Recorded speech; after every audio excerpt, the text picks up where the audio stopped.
आज की सबसे बड़ी खबर भारत के पड़ोसी देश नेपाल से आ रही है, जहां सरकार विरोधी प्रदर्शनों में अब तक कुल 20 युवा मारे जा चुके हैं।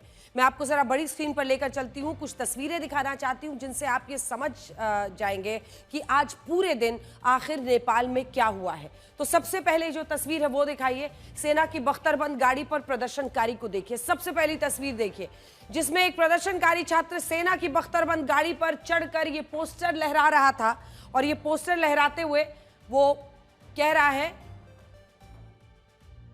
Stop the grid and corruption. ये है उसका कैप्शन जो पोस्टर उसके हाथ में है। नेपाल के हजारों युवा आज ये कहने के लिए काठमांडू की सड़कों पर उतरे कि प्रधानमंत्री ओली हैं, केपी शर्मा ओली, उनकी सरकार अपने भ्रष्टाचार को छिपाने के लिए सोशल मीडिया प्लेटफॉर्म्स पर पाबंदी लगा रही है और अब इस मनमानी को नेपाल के युवा बर्दाश्त नहीं करेंगे। अगली तस्वीर देखिए, ये पूरा विरोध प्रदर्शन जेन जी रेवोल्यूशन के नाम से हुआ है। पूरा विरोध प्रदर्शन जेन जी रेवोल्यूशन के नाम से हुआ, जिसमें जेन जी का मतलब उन युवाओं से है जिनका जन्म साल 1997 से 2012 के बीच में हुआ है। आप इन्हें 13 से 28 साल के युवा भी कह सकते हैं, जो मुख्य रूप से उस फैसले का विरोध कर रहे हैं जिसके तहत नेपाल में 26 सोशल मीडिया प्लेटफॉर्म्स को बंद कर दिया गया है। यहां पर आप देख सकते हैं Facebook, messenger, Instagram, WhatsApp, YouTube, x, LinkedIn, Snapchat, ये सूची बहुत लंबी है। ऐसे 26 ऐप्स को बंद किया गया है। हालांकि कुछ लोग कह रहे हैं कि अब व्हाट्सएप वहां पर चल रहा है और व्हाट्सएप काम कर रहा है। अब ये सारे के सारे आप देखेंगे तो हर औसतन अगर आप देखें तो इस जनवरी से इस साल के नेपाल में लगभग 80% से ज्यादा लोग हैं जो किसी ना किसी एक सोशल मीडिया ऐप पर है। लगभग उनकी आधी आबादी फेसबुक पर है। कुल 3 करोड़ अगर आबादी है तो 1,50,00,000 के लोग, आसपास के लोग फेसबुक पर जरूर मौजूद हैं। इंस्टाग्राम हो, यूट्यूब हो, लाखों लाख उसके सब्सक्राइबर्स हैं नेपाल में। अब इन सभी सोशल मीडिया प्लेटफॉर्म्स पर इसलिए पाबंदी लगाई गई क्योंकि उन्होंने नेपाल में अपना रजिस्ट्रेशन नहीं कराया था और ये सारी कंपनियां नेपाल की सरकार के नियमों का पालन नहीं कर रही थी। इस पर विवाद बढ़ा। सरकार ने पिछले हफ्ते इन्हें बंद कर दिया और यह कहा कि ऑनलाइन कंपनियां नेपाल के कानून से बड़ी नहीं हो सकती।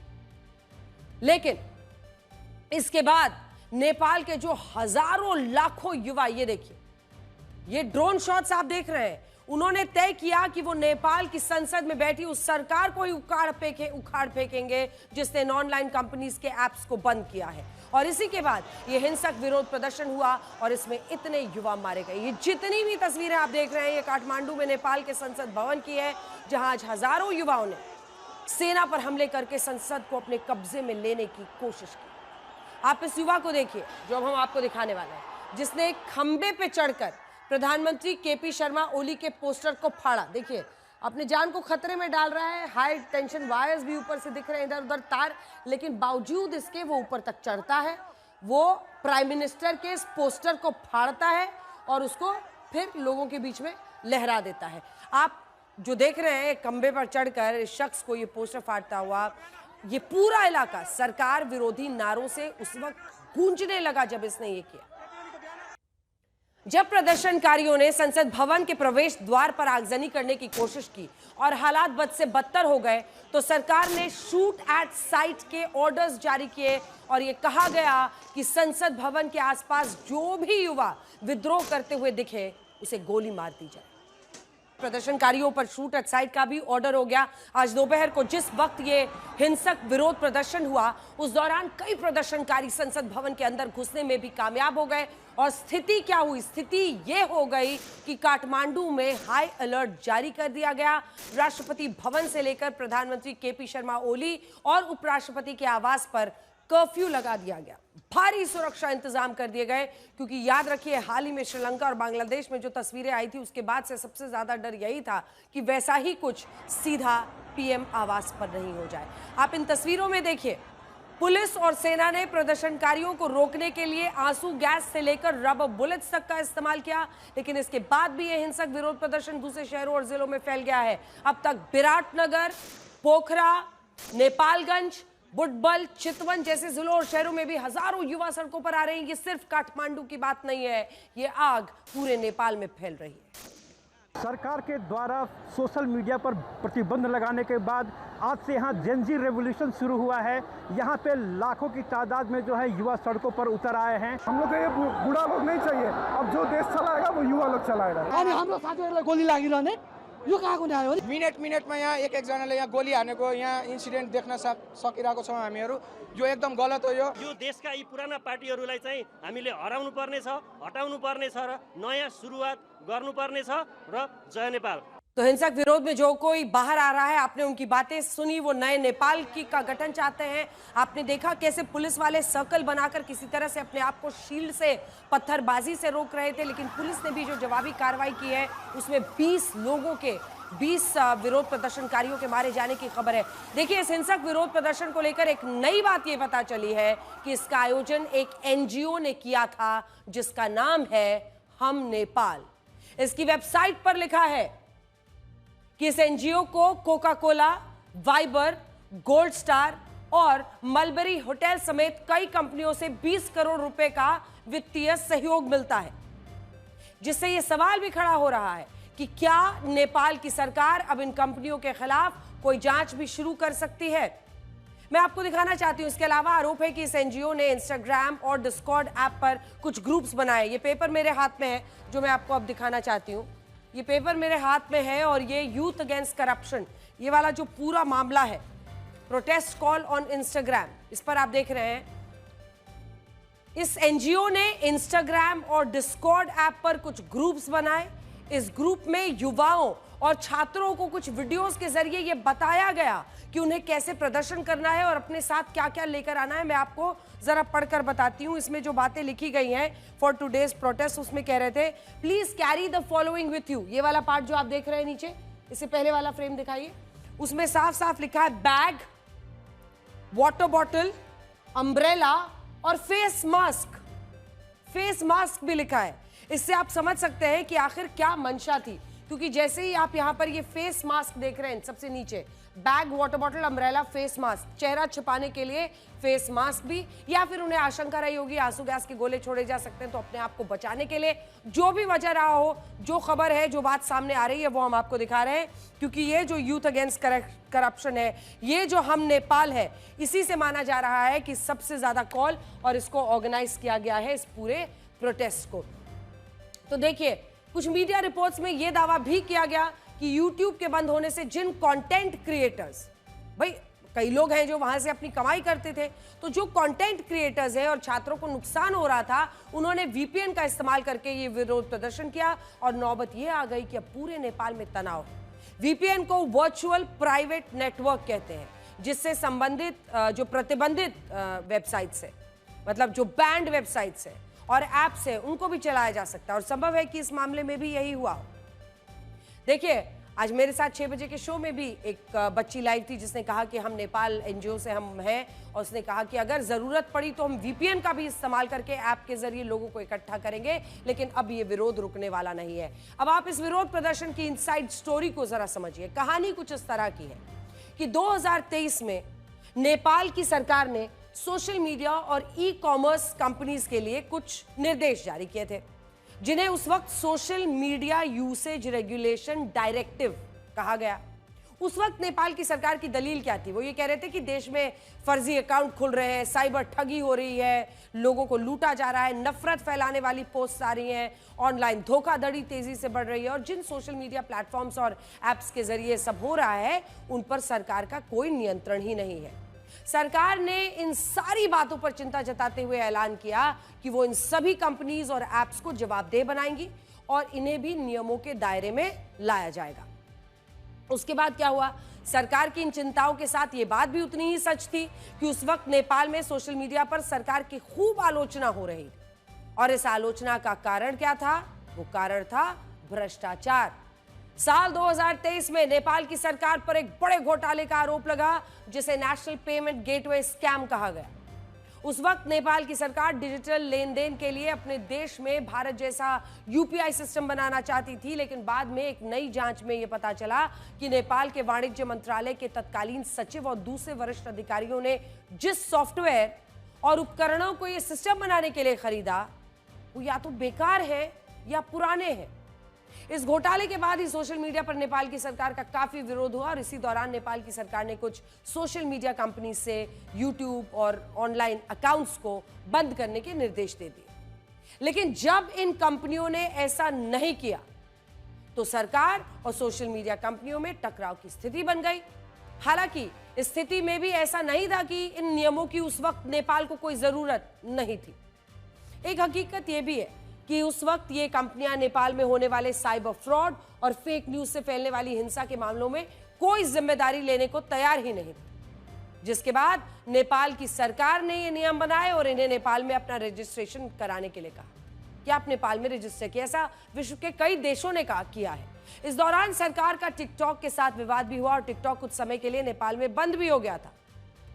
और इस पाबंदी का कारण क्या था? यही कि साइबर फ्रॉड, अश्लील कंटेंट के मामले में टिकटॉक कंपनी नेपाल की सरकार के नियमों का पालन ही नहीं कर पा रही थी। यह विवाद तब और बढ़ा जब बाकी सोशल मीडिया कंपनियों ने नियमों को नेपाल की अदालतों में चुनौती दे डाली और यह मामला काफी बड़ा होता गया। इस सब के बाद इस साल नेपाल की सरकार एक ई कॉमर्स एक्ट लेकर आई और ये वही कानून था जिसके तहत सोशल मीडिया कंपनियों के लिए नेपाल में रजिस्ट्रेशन को कानूनी रूप से अनिवार्य बना दिया गया। और नेपाल के सुप्रीम कोर्ट ने भी इन कंपनियों को कोई राहत नहीं दी और ये कहा कि इन कंपनियों को नेपाल में अपना पंजीकरण, अपना रजिस्ट्रेशन कराना ही होगा। और यहां रजिस्ट्रेशन का मतलब ये था कि इन कंपनियों को नेपाल में अपना दफ्तर खोलना होगा और दफ्तर खोलने के बाद वहां स्टाफ भी रखना होगा, जिससे नेपाल की सरकार संपर्क कर पाएगी और वो अधिकारी उनका पूरा काम मैनेज करेगा और जो भी शिकायतें आती है, कंप्लायंस ऑफिसर जिसे कहते हैं, उसकी नियुक्ति की जाए। अब नेपाल की सरकार ने यहां जो किया वो गलत नहीं था। यहां तक वो अकाउंटेबिलिटी चाहते थे। ये तमाम कंपनियां पश्चिमी देशों में तो रजिस्ट्रेशन के नियमों को मानती हैं। तमाम पश्चिमी देश हैं जहां पर उन्होंने रजिस्टर्ड बाकायदा उस कंट्री में कराया है, दफ्तर खोला है, वहां पर कंप्लायंस ऑफिसर भी दिया है।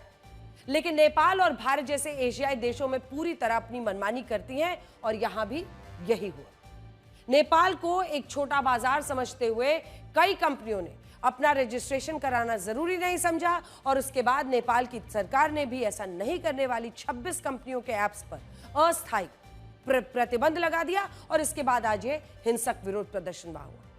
अब यहां सोचने वाली बात यह है कि सरकार सोशल मीडिया की जगह कुछ और बैन करती तो शायद नेपाल में इस तरह का कोई हंगामा नहीं होता। लेकिन यहाँ ये विरोध प्रदर्शन इसलिए हिंसक हुए क्योंकि सोशल मीडिया के इन सारे ऐप्स ने नेपाल की युवा पीढ़ी को अपने उनको आदत लगी हुई है और इसे आप कुछ आंकड़ों से भी समझ सकते हैं।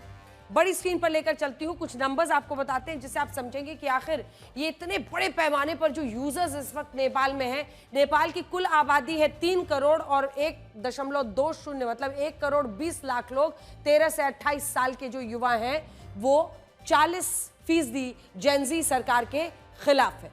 तो पहला डेटा तो ये हो गया आपके सामने में कि जो 40% युवा जनता है 13 से 28 साल के बीच में वो सरकार के खिलाफ है। कुल आबादी 3 करोड़ है। अगला दिखाइए, जिससे आप ये समझेंगे कि कितने बड़े पैमाने पर वहां पर सोशल मीडिया के यूजर्स हैं। नेपाल में अंडर ग्रेजुएट छात्रों का स्क्रीन टाइम औसतन देखिए 7 घंटे 12 मिनट प्रतिदिन।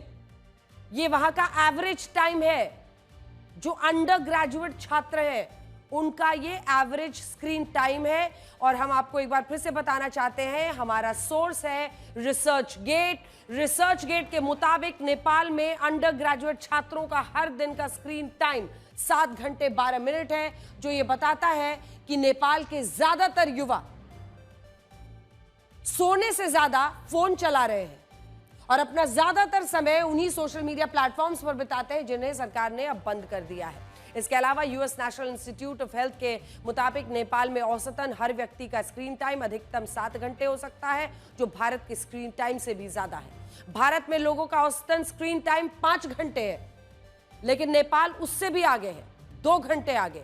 और ये आंकड़े ब्रिटेन की अर्स्ट एंड यंग कंपनी के हैं, जिसने ये देखिए सोर्स है US national institute of health, erst and young का ये आंकड़ा है। जो औसतन स्क्रीन टाइम है वो नेपाल में 7 घंटे है, भारत में लेकिन 5 घंटे। नेपाल के 48.1% यानी 1 करोड़ 43 लाख लोग ऐसे हैं जो सोशल मीडिया पर मौजूद हैं, जबकि पूरे नेपाल में 3 करोड़ लोगों से में से अगर आप देखिए तो 1,65,00,000 लोगों के पास इंटरनेट है। तो ये है जिनके पास इंटरनेट है, और ये कुल आबादी 48.1% लोग हैं जो सोशल मीडिया पर एक्टिव हैं। जिन सोशल मीडिया ऐप्स को नेपाल के लोग सबसे ज्यादा चलाते हैं उसमें पहले नंबर पर है फेसबुक, जिसके कुल यूजर है 1,40,00,000। फेसबुक मैसेंजर के 1,09,00,000 हैं, यूट्यूब के 85 लाख हैं, व्हाट्सएप के 50 से 60 लाख हैं, और इसी के साथ साथ इंस्टाग्राम के 39 लाख हैं, टिकटॉक के लगभग 22 लाख हैं, लिंक्डइन के भी 20 लाख हैं, और एक्स के 4 लाख यूजर्स हैं। भारत की तरह पिछले कुछ सालों में इन सोशल मीडिया प्लेटफॉर्म्स को नेपाल के युवाओं ने अपना करियर बनाया है, जिसके कारण इन कंपनियों पर थोड़ी सी भी आंच आती है तो ये सारे युवा एकजुट हो जाते हैं। कई ऐसे लोग हैं जो इन प्लेटफॉर्म्स पर इन्फ्लुएंसर का भी काम करते हैं, तो बात उनकी आमदनी की भी होती है। 2024-25 में नेपाल के युवाओं ने यूट्यूब, टिकटॉक और फेसबुक जैसे ऐप से एक साल में 220 करोड़ रुपए कमाए हैं। ये देखिए, नेपाल में प्रति व्यक्ति जो आय है वो लगभग 1.25 लाख रुपए है पर कैपिटा, और ये इसका सोर्स है जीडीपी कैपिटा वर्ल्ड बैंक। लेकिन वहीं अगर आप देखें तो नेपाल में एक कंटेंट क्रिएटर की सालाना कमाई 16,20,000 रुपए है। तो आप कंपैरिजन कर सकते हैं दोनों का कि सोशल मीडिया से नेपाल के युवाओं की जो कमाई है, अगर औसतन कमाई पूरे नेपाल में है लगभग 1.25 लाख रुपए, तो जो सोशल मीडिया का कंटेंट क्रिएटर है वो एक कंटेंट क्रिएटर की सालाना कमाई सोचिए आप लगभग 16 गुना है, 15 गुना तो आप कह ही सकते हैं, 16,20,000 रुपए है।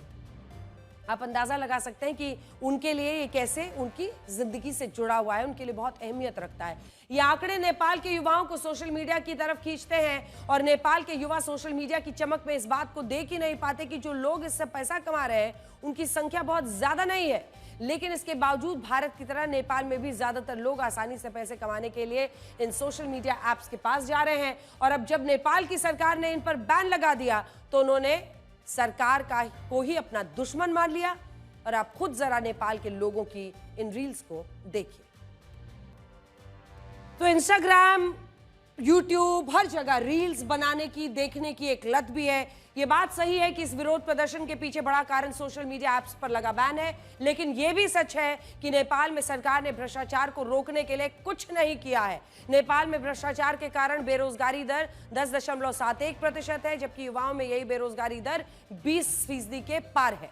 आप खुद सोचिए, जब सरकार इन युवाओं को नौकरी नहीं देगी, ये पैसे कमाने के लिए सोशल मीडिया पर जाकर रील्स क्यों नहीं बनाएंगे, और क्यों इन्हें सोशल मीडिया की लत नहीं लगेगी। सब कुछ एक सर्कल की तरह घूम रहा है। नेपाल इकोनॉमिक फोरम स्टडी की 2020 की एक रिपोर्ट के मुताबिक 67.6%, 67.6% लोग मानते हैं कि नेपाल में भ्रष्टाचार और रिश्वतखोरी बहुत तेजी से बढ़ रहा है। ये नेपाल इकोनॉमिक फोरम स्टडी के एक सर्वे का डेटा है जो हम आपके सामने रख रहे हैं। डेनमार्क की नेपाल रिस्क रिपोर्ट में बताया गया है कि 66% कंपनियों को सरकारी ठेकों के लिए और 50% कंपनियों को, इधर जो आप देख रहे हैं 50% कंपनियों को इंपोर्ट लाइसेंस के लिए रिश्वत देनी पड़ती है।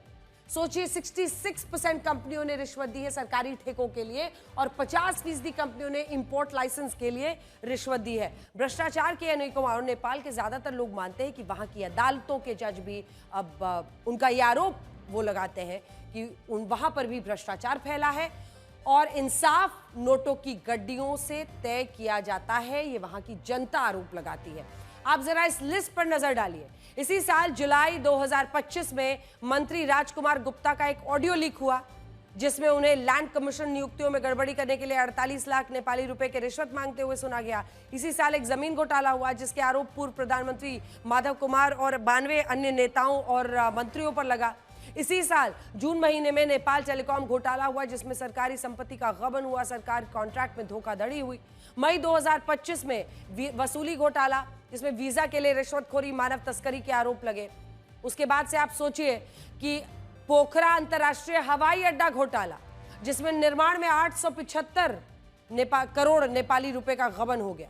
ये वही हवाई अड्डा है जिसे चीन की कंपनियों ने बनाया है। और सोचिए, अगर एक के बाद एक जनता ये सब देख रही है तो एक गुस्सा वहां पर बिल्डअप हो रहा था। इसके अलावा नेपाल में सबसे बड़ी चीज ये हुई कि वहां साल 2022 में जब संसदीय चुनाव हुए, तब वहां किसी भी पार्टी को बहुमत नहीं मिली और इसके बाद नेपाल में सत्ता पक्ष और विपक्ष सभी दलों ने मिलकर एक गठबंधन सरकार बना ली और उसके बाद नेपाल का यह मजाक भी बना था कि वहां सभी पार्टी सरकार में है और विपक्ष में कोई है ही नहीं। अक्सर कुर्सी से चिपके रहने वाले नेता ये सोचते हैं कि जनता को इससे कोई फर्क नहीं पड़ता, लेकिन आज के हिंसक विरोध प्रदर्शन ने बताया कि जनता सब कुछ देखती है और जब कब किस फैसले का कैसा असर हो जाए ये कोई नहीं जानता है। आज एक बड़ा सवाल ये भी है कि भारत के पड़ोसी देशों में आखिर ये क्या हो रहा है। पहले अफगानिस्तान में तालिबान ने वहां के आम लोगों के साथ तत्कालीन राष्ट्रपति अशरफ गनी को देश छोड़कर भगा दिया। इसके बाद आपको श्रीलंका की ये तस्वीरें भी याद होंगी। ये देखिए, जब साल 2022 में वहां आर्थिक हालात इतने बिगड़ गए कि जनता भड़क उठी, लाखों प्रदर्शनकारी राष्ट्रपति भवन की तस्वीरें हैं। ये राष्ट्रपति भवन में प्रधानमंत्री आवास में वो घुस गए। उस वक्त भी राष्ट्रपति गोटाबाया राजपक्षे के श्रीलंका छोड़कर उस वक्त उनको भागना पड़ा था, आप अंदाजा लगाइए। इसके बाद पिछले साल बांग्लादेश में छात्रों का विरोध प्रदर्शन हुआ। बांग्लादेश की तत्कालीन प्रधानमंत्री शेख हसीना को अपनी जान बचाने के लिए अपना देश छोड़ना पड़ा, भारत में आकर अपनी जान बचानी पड़ी। और अब नेपाल में भी उसी तरह के हालात बनते दिख रहे हैं। और नेपाल के मामले में तो ये भी कहा जा रहा है कि इसके पीछे वहां के पूर्व राजा ज्ञानेंद्र शाह तो नहीं है। कई लोग ये बात उठा रहे हैं क्योंकि बीते दिनों अगर आपने देखा हो, कुछ महीनों से अगर आप नेपाल की पॉलिटिक्स को फॉलो कर रहे हो तो वहां पर एक बार फिर से राजा ज्ञानेंद्र को लेकर कुछ लोग अपनी इच्छा फिर से जाहिर कर रहे हैं कि नेपाल को राजा ज्ञानेंद्र के ही हाथों में देना चाहिए। देखिए, नेपाल में इसी साल मार्च महीने की तस्वीरें हैं। मार्च महीने तक ज्ञानेंद्र शाह अपने समर्थकों के साथ हिंदू राष्ट्र और राजशाही शासन की आपसी को लेकर आंदोलन कर रहे थे। ये राजा ज्ञानेंद्र आपको दिख रहे हैं जो सड़कों पर आए थे और फिर से राजशाही की वापसी को लेकर आंदोलन कर रहे थे और ये कह रहे थे कि लोकतंत्र नेपाल को राजनीतिक स्थिरता नहीं दे पाया है। पिछले 16 वर्षों में नेपाल में 13 प्रधानमंत्री बदले हैं और इनमें एक भी प्रधानमंत्री ने अपने 5 वर्षों के कार्यकाल को पूरा नहीं किया। आज भी नेपाल की मौजूदा सरकार का झुकाव वामपंथ के प्रति ज्यादा है, जिससे वहां के हिंदुओं को लगता है कि सरकार में उनका प्रतिनिधित्व तो नहीं है और यह सरकार नेपाल की नहीं बल्कि चीन की कम्युनिस्ट पार्टी द्वारा चुनी गई सरकार है। साल 2008 में जब नेपाल में राजशाही शासन समाप्त हुआ तब वहां के लोगों को लगता था कि राजतंत्र को हटाने से वहां बेरोजगारी कम होगी, देश के विकास दर में वृद्धि होगी, लेकिन ऐसा कुछ नहीं हुआ और नेपाल इस वक्त अपने सबसे बुरे दौर से गुजर रहा है। लोगों का कहना है कि लोकतंत्र की स्थापना से जनता के नहीं बल्कि नेताओं के अच्छे दिन आए और वो इसलिए अब नेपाल को फिर से हिंदू राष्ट्र बनाना चाहते हैं और राजतंत्र की बहाली करना चाहते हैं। हालांकि नेपाल में वर्ष 1768 से 2008 के बीच 240 वर्षों तक राजशाही परिवार का शासन था और उस शासन में सबसे बड़ी समस्या ये थी कि आम लोगों की कहीं कोई सुनवाई नहीं थी। और इसीलिए एक बड़ा सवाल ये भी है कि क्या वाकई में इस आंदोलन के पीछे पूर्व राजा ज्ञानेंद्र शाह हो सकते हैं। अब आपको ये बताते हैं कि हमारे अपने देश में क्या हो रहा है, तो फिर आपको लेकर चलते हैं ये तस्वीरें कर्नाटक के मांड्या जिले की हैं, जहां 7 सितंबर की रात को गणेश विसर्जन के दौरान दंगे भड़के। हिंदू पक्ष का आरोप है कि जब मंडूर शहर में भगवान गणेश जी की प्रतिमा को विसर्जित करने के लिए एक जुलूस निकाला जा रहा था, तब आरोपों के मुताबिक उन पर सामने वाली मस्जिद से पथराव किया गया। ये मंडूर शहर वही मस्जिद है जिसका निर्माण हाल ही में हुआ और हिंदू पक्ष का आरोप है कि उन पर यहीं से पत्थर फेंके गए। इसके बाद वहां हिंसा भड़की और हमारे पास जो तस्वीरें आई उनमें दोनों पक्ष एक दूसरे पर पथराव करते हुए नजर आ रहे हैं। पत्थरबाजी की इस घटना के विरोध में आज हिंदू संगठनों ने भी विरोध प्रदर्शन किया और यहां भी आप इन तस्वीरों में देख सकते हैं कि एक प्रदर्शनकारी ने हरे झंडे को हटाकर भगवा झंडा वहां पर लगा दिया, जिससे इलाके में तनाव बढ़ गया, पुलिस को लाठीचार्ज करने। पिछले कुछ सालों में इस तरह की हिंसक घटनाएं तेजी से बढ़ी हैं, जिनमें मस्जिदों के सामने से हिंदुओं के जुलूस निकालने पर विवाद हुआ और ऐसा नहीं है कि ये पहली बार हो रहा है। आजादी से पहले भी 1890 के दशक में गणेश विसर्जन की शोभा यात्राओं में अक्सर दोनों धर्मों के बीच कई बार दंगे तक हुए। बाद में स्थिति में यह हो गई कि अंग्रेजों ने हिंदुओं के धार्मिक जुलूस निकालने पर कई जगहों पर रोक लगा दी, जिससे धार्मिक तनाव बढ़ा। उस वक्त अंग्रेजों की मंशा हिंदू और मुसलमानों के बीच की खाई को और गहरा करना था, दोनों के बीच लड़ाई लगानी थी, लेकिन आजादी के बाद दोनों पक्षों ने इस बात को समझा। देश के कई राज्यों और इलाकों में एक योजना बनाई गई जिसके तहत हिंदू पक्ष मुस्लिम पक्ष को अपनी शोभा यात्रा का रूट बताते थे और प्रशासन भी उनके बीच एक तरह की सहमति बनाने के लिए मध्यस्थता करता था। ये भाईचारे का एक ऐसा मॉडल था जिसने त्योहारों पर होने वाले दंगों को काफी हद तक कम किया। लेकिन अब लगता है कि समय के साथ लोग इस तरीके को भूल गए हैं, जिसके कारण ऐसी हिंसा हो रही है जो देश के सामाजिक सौहार्द को तोड़ती है, और अब भी शायद यही हो रहा है। वैसे धार्मिक कट्टरवाद किसी भी देश के लिए अच्छा नहीं होता, और इस बात को आप हमारे अगले विश्लेषण से समझ सकते हैं। इस खबर को सुनकर, तस्वीरें देखकर, सब कुछ जानकर आपकी रूह कांप जाएगी। इंसानियत कहां खो गई आप समझ नहीं पाएंगे। हाल ही में अफगानिस्तान में आए भूकंप की वजह से 2000 से ज्यादा लोगों की मौत हो गई, जिनमें महिलाओं की संख्या सबसे ज्यादा रही। जानते हैं क्यों? ये वो महिलाएं थी जिनकी जानें बच सकती थी, लेकिन इन्हें सिर्फ इसलिए नहीं बचाया गया क्योंकि तालिबान का ये नियम है कि कोई भी पुरुष किसी अनजान महिला को छू नहीं सकता। इन नियमों का नतीजा क्या हुआ? वो ये कि भूकंप के बाद मलबे में दबे पुरुषों और बच्चों को तो तुरंत अस्पताल पहुंचाकर उनकी जान बचाई गई, लेकिन खून से लथपथ मलबे में दबे महिलाओं और लड़कियों को एक कोने में मरने के लिए छोड़ दिया गया। और इन महिलाओं की जान सिर्फ इसलिए नहीं बचाई गई क्योंकि बचाव कर्मी पुरुष थे और वो इन अनजान महिलाओं को छू नहीं सकते थे। कई इलाकों में तो जब तक महिला बचाव कर्मियों के आने का इंतजार हुआ, तब तक कई लड़कियां तड़प तड़प कर मर गई थी। द न्यूयॉर्क टाइम्स की रिपोर्ट के मुताबिक कुछ महिलाओं के तो कपड़े पकड़कर उन्हें खींचा गया क्योंकि बचाव कर्मी उन्हें छू नहीं सकते थे। कपड़े पकड़कर उन्हें खींचा जा रहा था। जिन महिलाओं की किस्मत अच्छी थी और जिन्हें बचाने के लिए उनके परिवार वाले खुद मौके पर मौजूद थे, उन महिलाओं को तो अस्पताल में इलाज कहीं जगह नहीं मिला। इसका कारण क्या था? कारण यह था कि इन अस्पतालों में महिला डॉक्टर्स और महिला नर्स न होने के कारण भूकंप में घायल हुई महिलाओं को एक कोने में डाल दिया गया और उन्हें इलाज नहीं मिला क्योंकि डॉक्टर पुरुष थे। और अब जब कई महिलाएं नियमों और अफगानिस्तान की इस कट्टर संस्कृति के कारण मर गईं, तब तालिबान की सरकार ने कल इस नियम को हटाने का ऐलान किया है। और ये नियम भी सिर्फ तब तक के लिए हटाया गया है जब तक कि भूकंप को लेकर बचाव अभियान पूरा नहीं होता। मैं आपको बड़ी स्क्रीन पर जरा पढ़कर बताती हूँ कि न्यूयॉर्क टाइम्स ने अपनी इस रिपोर्ट में क्या लिखा है, क्योंकि ये दिल तोड़ देने वाली खबर है कि सिर्फ इसलिए क्योंकि ये तालिबान ने महिलाओं के खिलाफ ऐसे कानून बनाए हुए हैं। रविवार को उन्होंने बताया है कि किस तरह से पूर्वी अफगानिस्तान के पहाड़ी इलाकों में आए भूकंप से तबाही हुई। बस्तियों में 36 घंटे से भी ज्यादा समय बीतने के बाद पहले बचावकर्मी बीवी आयशा के गांव पहुंचे, लेकिन राहत पहुंचाने की बजाय उन्हें देखकर उनका डर और बढ़ गया। उनमें से एक भी महिला नहीं थी। अफगान सांस्कृतिक नियम जो तालिबान ने आपात हालात में भी लागू किए हैं, उन पुरुषों और महिलाओं के बीच शारीरिक संपर्क वर्जित है। आप टच नहीं कर सकते। शारीरिक संपर्क वर्जित करते हैं जो परिवार के सदस्य नहीं है। अगर आप उस परिवार के नहीं हैं तो आप उस परिवार की महिला को नहीं छू सकते हैं। बचाव कर्मी पुरुष थे, इसलिए महिलाओं को बचाया नहीं जा सका। कुन्नार प्रांत में आपातकाल दल ने घायल पुरुषों और बच्चों को निकाला और उनका इलाज किया, लेकिन महिलाओं और किशोरियों को, जिनमें कुछ का खून बह रहा था, उन्हें किनारे कर दिया। किसी ने भी महिलाओं की मदद नहीं की। पुरुषों की मेडिकल टीम के सदस्य ढही इमारतों के मलबे से महिलाओं को निकालने से हिचकिचा रहे थे। फंसी हुई महिलाओं को पत्थरों के नीचे छोड़ दिया गया। वो दूसरे गांव की महिलाओं के पहुंचने का इंतजार कर रहे थे। कट्टरवाद का इतना खतरनाक चेहरा जो आप इस वक्त देख रहे हैं। तो इस पूरी रिपोर्ट में क्या लिखा है, इससे आप समझ गए होंगे कि आखिर क्या हुआ। आप मुझसे पूछेंगे तो ये रिपोर्ट असल में कलेजा चीर देती है। हमें अफसोस है कि भूकंप की त्रासदी में अफगानिस्तान की मुस्लिम महिलाओं के साथ ऐसा हुआ। हम सबको अफसोस है। और जो अमेरिका जैसे पश्चिमी देश बराबरी, मानवता की इतनी बातें करते हैं, उन्होंने अब तक कुछ नहीं किया।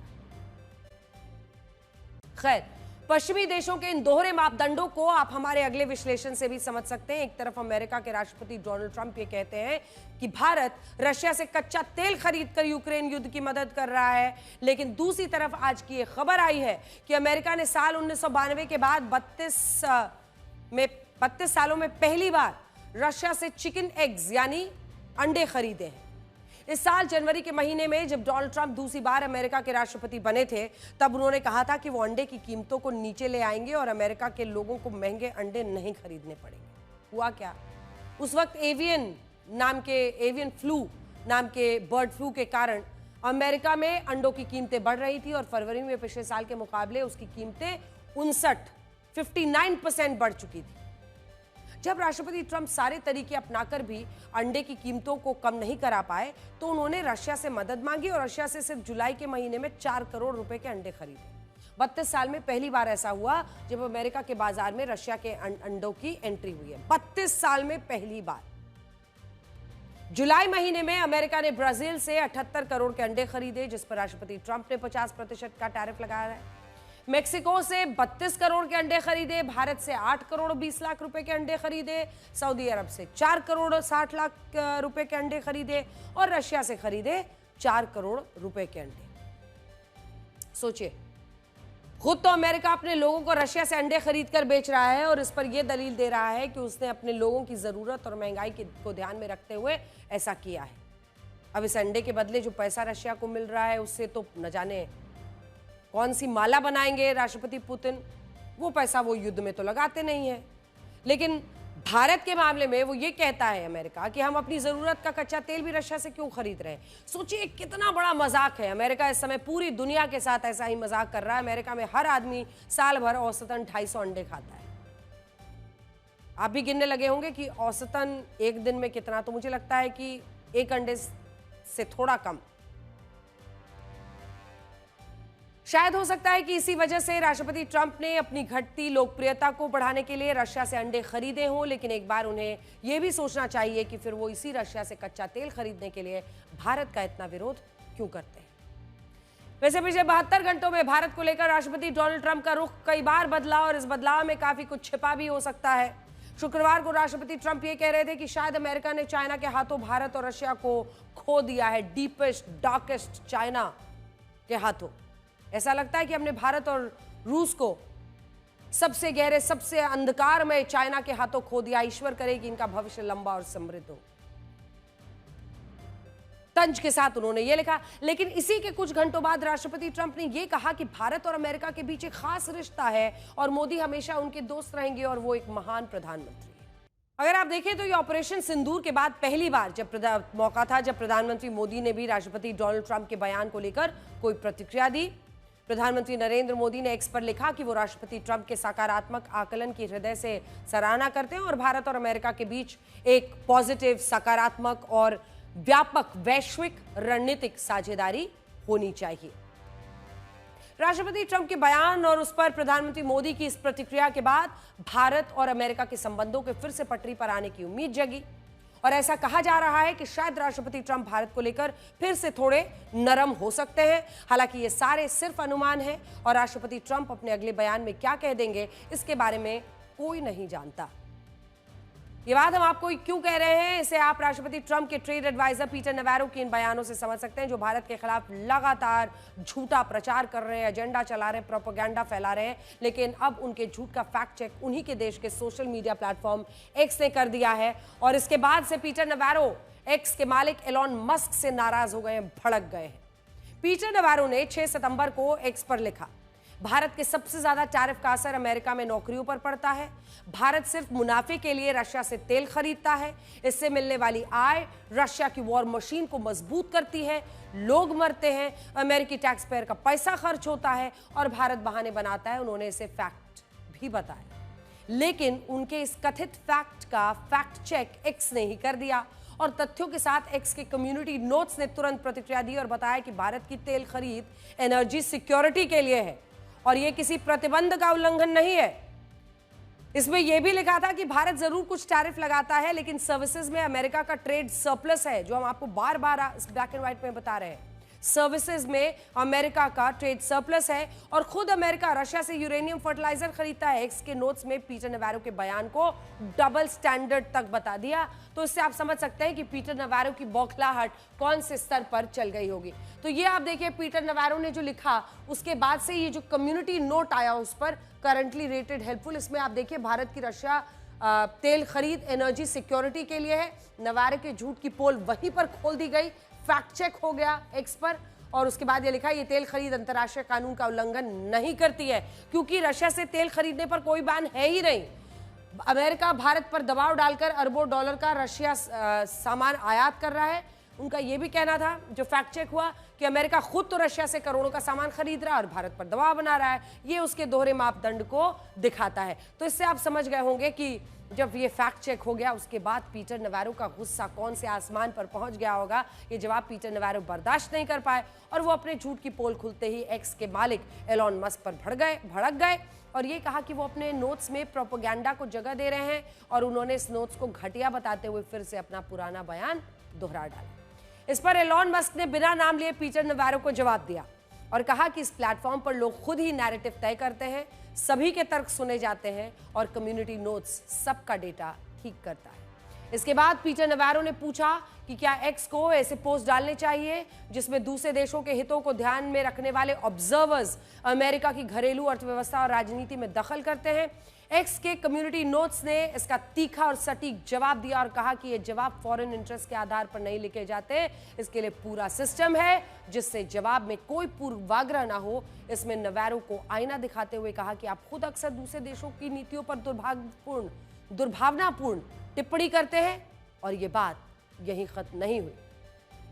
पीटर नवारो ने एक के बाद एक कई पोस्ट किए और दिलचस्प बात यह रही कि उनके हर झूठ की सोशल मीडिया पर धज्जियां उड़ाई गई और हर बार उनके गलत फैक्ट्स का फैक्ट चेक हुआ और एक्स पर यह साबित हुआ कि पीटर नवारो सिर्फ गलत नैरेटिव चला रहे हैं, झूठ फैला रहे हैं। उन्हें भारत से शायद बहुत ज्यादा नफरत है। वैसे अमेरिका चाहे कितनी बड़ी बड़ी बातें कर ले, लेकिन वो सच को कभी छिपा नहीं सकता और ये वीडियो उसका एक बड़ा सबूत है। पिछले हफ्ते राष्ट्रपति डोनाल्ड ट्रंप ने व्हाइट हाउस में एक टेक कंपनीज जो है जितनी बड़ी बड़ी उनके सीईओज के लिए एक डिनर का आयोजन किया था, जिसमें फेसबुक की मेटा कंपनी के मालिक मार्क जकरबर्ग, गूगल के सीईओ सुंदर पिचाई, माइक्रोसॉफ्ट के CEO Satya Nadella, open AI के सीईओ सैम ऑल्टमैन शामिल हुए। इस दौरान मार्क जकरबर्ग ट्रंप के बगल में बैठे थे और तभी ट्रंप ने उनसे अचानक से पूछा कि वो अगले कुछ सालों में अमेरिका में कितना पैसा निवेश करेंगे। इस सवाल से जकरबर्ग थोड़ा घबरा गए और उस वक्त क्या हुआ आप खुद इस वीडियो में। इस जवाब के लिए मार्क जकरबर्ग ने राष्ट्रपति ट्रंप से माफी मांगी और यह कहा कि वो इस सवाल के लिए तैयार नहीं थे। मजेदार बात यह थी कि इस दौरान उनका माइक ऑन रह गया और ऑफ द रिकॉर्ड कही गई ये बात रिकॉर्ड हो गई और इसमें जकरबर्ग ने यह कहा कि सॉरी, मैं तैयार नहीं था, मुझे पता नहीं था आप कौन सा नंबर चाहते हैं। खूब चर्चा हो रही है अमेरिका में इसको लेकर। जकरबर्ग की कंपनी मेटा ने 2025 में अमेरिका में लगभग 10 लाख करोड़ रुपए ही खर्च किए हैं और ऐसे में लग रहा है कि वो ट्रंप के सामने 53 लाख करोड़ बात बोलकर फंस गए। अगली खबर, आज की एक और बड़ी खबर यह है कि जब इजराइल गाजा पर कब्जा करने के लिए लगातार हमले कर रहा है, तब इजराइल की राजधानी यरूशलेम में भी एक बड़ा हमला हुआ है। इस घटना में हमलावरों ने एक बस के अंदर से लोगों पर अंधाधुंध गोलियां बरसाई, जिनमें 6 लोग मारे गए और इनमें गर्भवती महिला भी शामिल थी। सोचने वाली बात यह है कि गाजा पर कोई हमला होता है तो पूरी दुनिया में मानवता को लेकर बातें शुरू हो जाती हैं, लेकिन यरूशलेम में हुए इस हमले के बाद हमास अपने आतंकवादियों को योद्धा बता रहा है, उनकी सराहना कर रहा है। और अब हम आपको बताएंगे कि क्या कैंसर मात्र एक वैक्सीन से ठीक हो सकता है। ये उम्मीद की किरण जगी है क्योंकि रशिया के वैज्ञानिकों की एक टीम ने कैंसर के खिलाफ लड़ाई में बड़ी सफलता हासिल की है। उन्होंने एक वैक्सीन बनाई है और दावा किया है कि इस वैक्सीन ने अपने सभी ट्रायल्स जो किए जाते हैं वो सफलतापूर्वक पूरे किए हैं। इससे पहले भी कई वैज्ञानिकों ने विश्व भर में अलग अलग दावे किए कैंसर वैक्सीन को लेकर, लेकिन इस दावे को खास क्यों माना जा रहा है? इस कैंसर वैक्सीन का नाम एंट्रोमिक्स है। माना जा रहा है कि ये दुनिया में एक क्रांतिकारी खोज साबित हो सकती है। सभी जो प्री क्लिनिकल ट्रायल्स होते हैं, टेस्ट होते हैं, उसमें इसकी सुरक्षा और प्रभावशीलता को पुष्टि की गई है। जब ये वैक्सीन इस्तेमाल के लिए तैयार है, वैज्ञानिकों को अब ऑफिशियल अप्रूवल मिलने का इंतजार है। ये वैक्सीन हर मरीज के लिए अलग अलग तरीके से तैयार की जाएगी और इसे मरीजों के जो आरएनए प्रोफाइल है, आरएनए प्रोफाइल के आधार पर कस्टमाइज किया जाएगा। मतलब कोई भी अगर पेशेंट है तो उसके आरएनए को देखकर इस वैक्सीन को कस्टमाइज करके बनाया जाएगा। इस वैक्सीन का पहला वेरिएंट जो है वो कोलोरेक्टल माफ कीजिएगा, एक खास तरह के कैंसर के लिए, कोलोरेक्टल कैंसर के इलाज के लिए इस्तेमाल किया जाएगा। इसके अलावा दूसरा वेरिएंट ब्रेन कैंसर, फिर जो कुछ खास वेरिएंट्स हैं वो स्किन कैंसर के लिए विकसित किया जाएगा। रिपोर्ट में कहा गया है कि इस वैक्सीन ने ट्यूमर को छोटा करने और उसकी वृद्धि को धीमा करने में महत्वपूर्ण नतीजे दिए हैं। सबसे अहम बात यह है कि इसे बार बार उपयोग के लिए भी सुरक्षित माना गया है। रिपोर्ट्स में वैक्सीन की सफलता दर 100% बताई गई है, लेकिन अभी ये सिर्फ शुरुआती नतीजे हैं। इसकी असली परीक्षा इंसानों पर ट्रायल के बाद ही होगी। रशिया सरकार ने कहा है कि ट्रायल सफल होने के बाद ये वैक्सीन अपने नागरिकों को मुफ्त में दी जाएगी। आज कैंसर दुनिया की सबसे खतरनाक बीमारियों में से एक है। WHO के मुताबिक दुनिया में हर साल करीब 1 करोड़ लोग कैंसर की वजह से जान गंवा देते हैं और हर साल लगभग 2 करोड़ नए मामले सामने आते हैं। अभी तक सिर्फ कीमोथेरेपी और रेडिएशन के जरिए या फिर सर्जरी के जरिए इसका इलाज कुछ मामलों में किया जाता है। ये प्रक्रिया कैंसर सेल्स के साथ साथ जो हेल्दी सेल्स होते हैं, मतलब कुछ तो ऐसे सेल्स होते हैं जो कैंसर प्रभावित हैं, जो हेल्दी होते हैं, जो ठीक सेल्स रहते हैं, उसको भी ये कीमोथेरेपी नुकसान पहुंचा देती है। कितने ही परिवार इसके इलाज में अपना सब कुछ दांव पर लगा देते हैं, आर्थिक रूप से बर्बाद हो जाते हैं। एक आंकड़े के मुताबिक एक साल में कैंसर पर भारत में 29,000 करोड़ रुपए खर्च किए जाते हैं। अगर वास्तव में ये वैक्सीन सफल रही तो ये मानवता के लिए बहुत बड़ा उपकार होगा। कभी वैज्ञानिक किसी वैक्सीन की 100% सफलता का दावा इस वक्त कर रहे हैं, लेकिन हकीकत अप्रूवल मिलने के बाद ही स्पष्ट हो पाएगी।